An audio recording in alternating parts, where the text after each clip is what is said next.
Alright guys, so gawin natin tong ano namin. Yan. So open natin to, buksan natin to.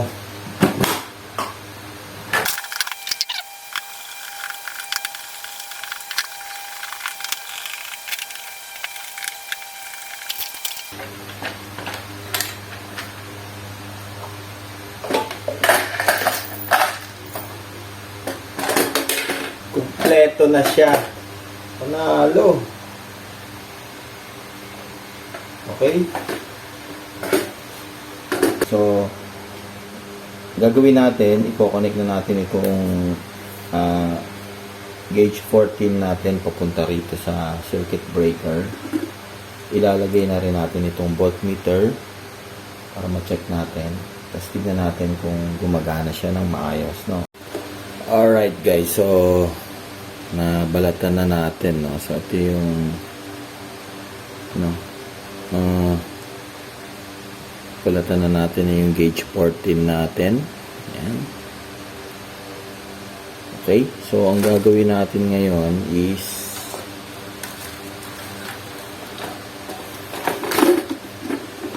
eto, siguro ang gagawin natin dyan nakaganyan siya, tapos ito nakapasok dito. Papasukin muna natin siya dito. Ayan, pasok dito, papunta ron. Okay.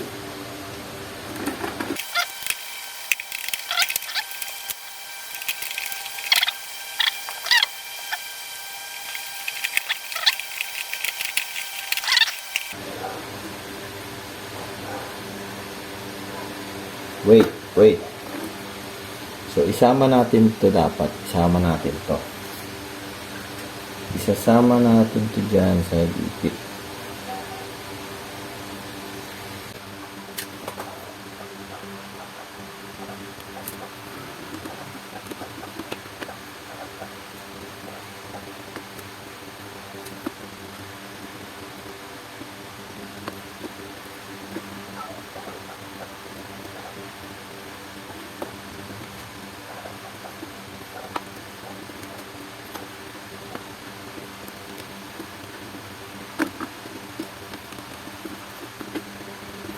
So, okay guys, ito na, no.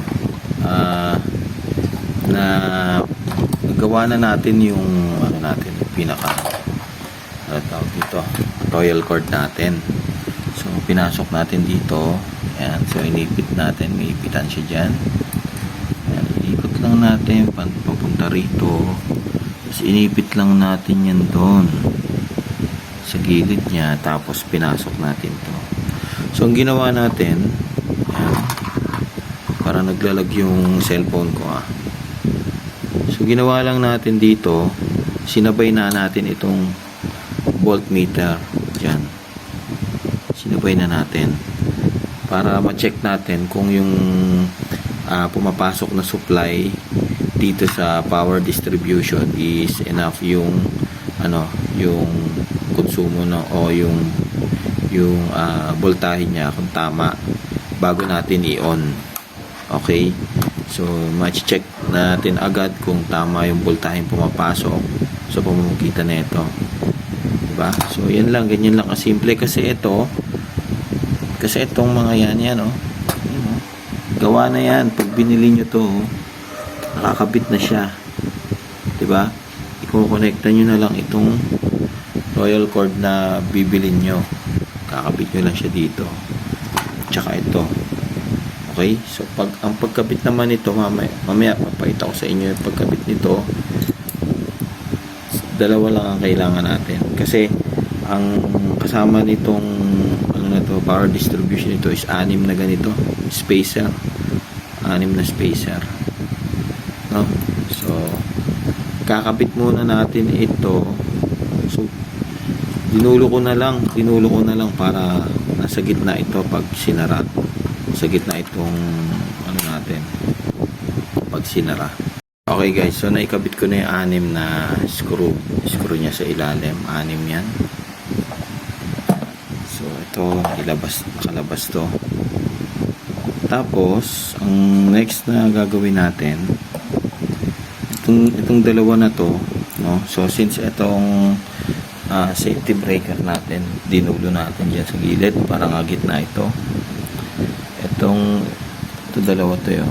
Ipapasok ko muna rito sa gilid. Ayan, pinasok ko dyan sa gilid niya, kasi ito, sa kabilang gilid. Ayan. So, itong ano na to, possible to, kasya na to. Ayan. Siksik nyo lang ng tama. Tapos i-clip nyo lang yan. May mga gilid, may mga clip yan. Pasok nyo lang yan. Ayan na. Saktong-sakto na siya. Oh. Diba? Saktong-sakto na siya. Okay. So, ngayon, try natin kung ilang ba ang voltahe ng bahay namin. So, itong dulo nito, yan. Ano ko na. Ready ko na. Oh. So, yun yung dulo niyan. Eh. So, na-ready ko na. So, check natin kung magre-react yung ano natin, yung pinaka voltmeter natin. Saksa ko muna rito. Okay? Tingnan natin. Wait lang. Isin lang natin. Walang matters natin.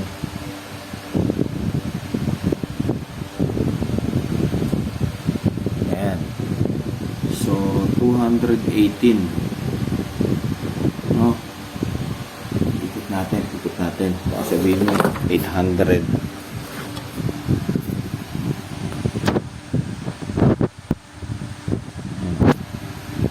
So, 218 yung voltahe natin. Okay? So, pag inakat ba natin to? Ayan. So, live na siguro yan. Pag inap natin yan. Wala akong pang sample. Hindi ko pa nagagawan to ng cord. Pero, yan. Base dito. Oh. So, 218. So, nakikita agad natin kung ilang voltahe yung papasok dito sa sa power distro natin, power distribution na to, bago natin to itaas. So ngayon, once na nakataas na yan, sarado mo lang yan with clip. So protected na siya, no? Sabi kasi nila waterproof ito. Bakit waterproof? Kasi ito yun, may ano yan, no? May rubber, no? Sa mga gilid niya may rubber yan.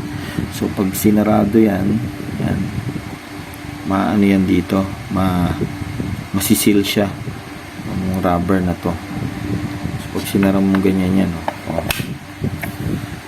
So silyado siya. Okay, so I think okay na tayo dito. Mapapagana na natin to, no? So meron na tayong